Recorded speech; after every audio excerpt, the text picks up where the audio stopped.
Click. Alright, so now we're ready to purge. So I've got a dual regulator. So see this reg here on the left, this is running into the pipe. So just gonna flow 5 litres per minute whilst purging. I mean, you can run about 10 for the first minute or so and then back it off, but I'll just leave it at 5 and just run it. Let's weld.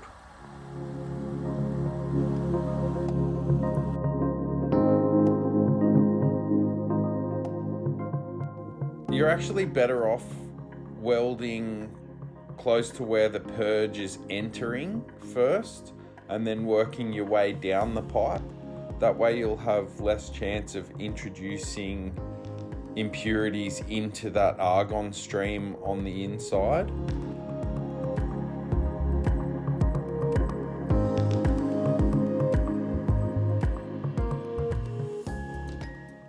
So obviously we want to get these welds looking as consistent as possible. One of the ways that I'm going to try and keep them consistent is by counting all of my dabs. So you'll see in some of these videos, so I'll be doing 8 to 10 dabs at a time throughout the whole pipe.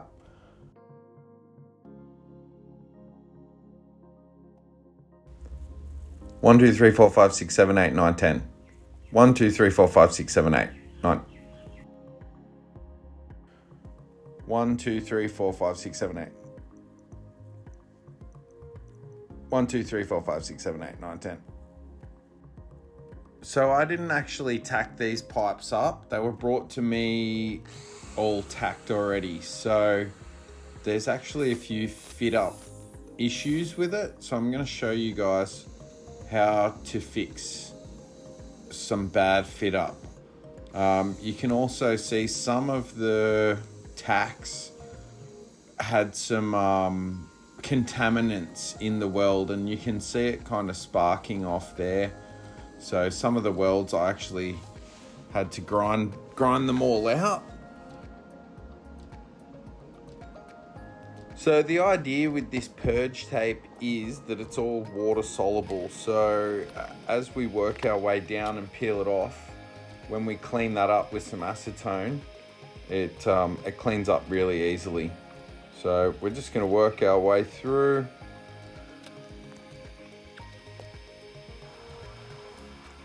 And this is a nice section. You'll be able to see the 10 dabs at a time. So just stops us overheating the metal.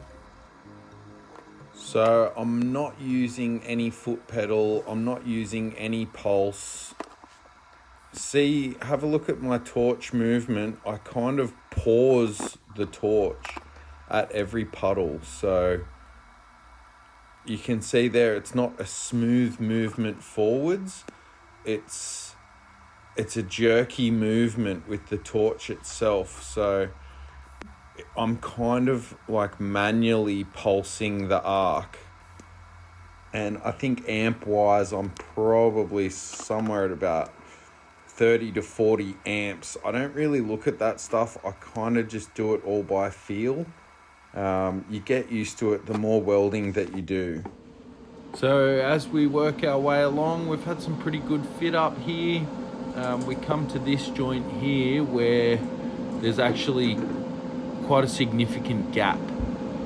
So being that this has all been tacked up already, I can't really just cut and shut it. So I'm gonna show you guys how I do that. First of all, I'm gonna cut those tacks and just open that up a bit. So one of those cones, you can see it's actually a larger diameter at the join than the other one. And so we're never really going to get a good fit up there, good enough to do a nice looking TIG weld. So what I'm actually doing is I'm first putting a cut along there, and then I'm going to put a cut longitudinally up the pipe, and then I'm actually going to reduce the circumference of that cone there, just so it brings the diameter in. So to do that, I need to cut a little wedge out of it, and that's actually going to pull the sides in. So without doing this, we would just end up with a horrible looking weld, and I would actually be concerned about how the expansion chamber would work, because I'm sure if we didn't have a smooth transition on the inside, that would affect our reversion pulses, which is what a two-stroke uses to gain more power.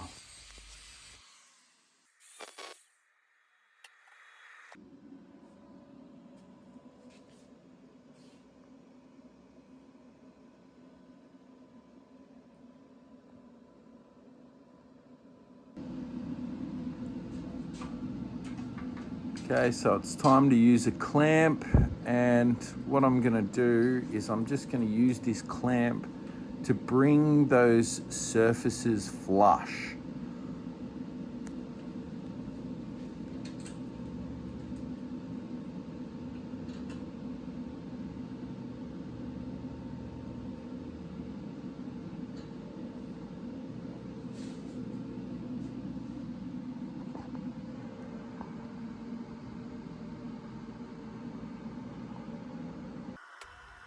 You can see there that's nice and flush, much nicer than that unsightly gap on the other side. So what I'm going to do now is I'm just going to tack it there to just hold that side exactly where we need it, and then I'm going to work my way around from the other side.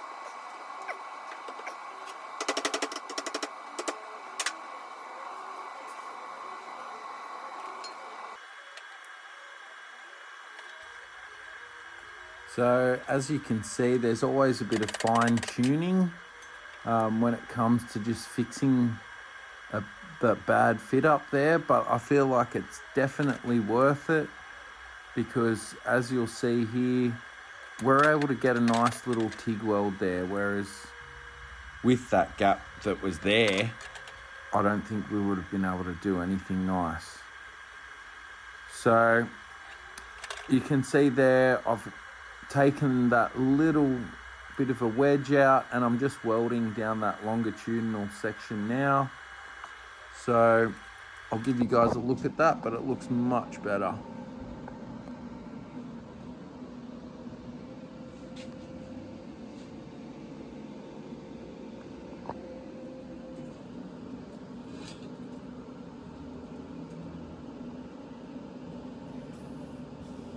So every one of these pipes ended up having at least 1 or 2 joins that I had to fix like that. And obviously the best way to do this is to get it right the first time on the bike. But not everyone has the same levels of experience, and even would think to be able to like reduce the circumference like that by just changing the cone. So here I've demonstrated just again, this is doing that second piece. We're able to clamp it and then tack it around and close that gap right up. See there, it's actually overlapping. So I've got to grind a little bit more of a wedge into that top section there. So that's after another grind, and you can see there's a little bit of a gap there. The edges are meeting nice and flush, so we can weld that up now.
Just got to weld up these little tabaroonies now.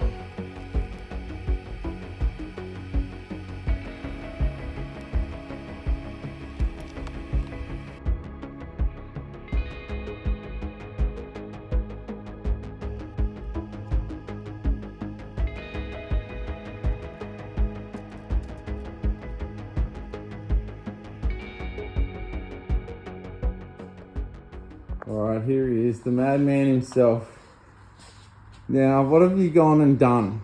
You're building this ridiculously cool bike. We've made some rad chambers, haven't we? So, now I'd love to ask you a bit about the pipes and a little bit about the project, if I can. Yep. So, first off, let's just dive into these pipes while they're in your hands. The chambers, you were saying you bought from a guy overseas? Yes, Warbrick, guy in the UK. Yep. North of London, he makes them. This is actually made for a TR750. Yep. And I had to kind of adapt it to suit my 1974 GT750 frame. Sick. So the water buffalo. The water buffalo. Yeah. The water bottle. Yeah. It's got lots of names. Yeah. So for those that don't know, that's a 3-cylinder 2-stroke 750, and you're making a dirt tracker? Flat tracker or street tracker? A straight tracker. Okay, Yeah. sick. 19-inch wheels. It's going to be as much of a flat tracker as I can make legal, I suppose. Yeah. Okay, so tell people your Instagram so they can come and have a look. It's Potter_Corey, so it's POTTER_COREY. All right, I'll put a link up there. I'll put a few little pics of the build up. So yeah, you tacked all this together and then brought it to me for welding. I think, to be honest, for an amateur job, you should be pretty proud of yourself, because to tack them all up like that, like, you know, they weren't perfect, but they were. Yeah, Jimmy, let's be honest, the Fitup wasn't amazing, and you did an awesome job to make them look as good as they do. So thanks, man. Yeah, no wuckers. So tell us about what are those carbs, or what is that, fuel injection, or what do you got going on that thing? They're smart carbs. So if you want to billet carb, there's a couple of options. You can get a billetron, which is a fully billet carb, or their main competitor is the smart carb. So I spoke to both companies, and smart carb came through with the goods. Oh, a bit of a discount because I could have put 3 of the things on it, and I pretty much had to mortgage my house to buy those carbs. But those carbs, these pipes, heavily ported GT750. I think So have you built the motor, or? The motor it's been completely stripped. It's sitting on my bench. I've had the cases cerakoted by the coating garage. Shout out. Yeah. Damon's a legend down in Wollongong. Cool. He did that for me. He's actually doing the engine cases, or the covers, for me now, and he's doing the head. And then I'm rebuilding it. So I've got a whole new rebuild kit. The crank's sitting there, fully rebuilt. I've got new pistons, new rods, new bearings. Pretty much the whole internals are new. Cool. Man, when you get home, you'll have to mock these puppies up. 100%. Send us a pic. Will do. I'd love to see them on there. Stoked to be a part of it, man. And they're amazing, dude. Thank you. We'll see you out there on the street.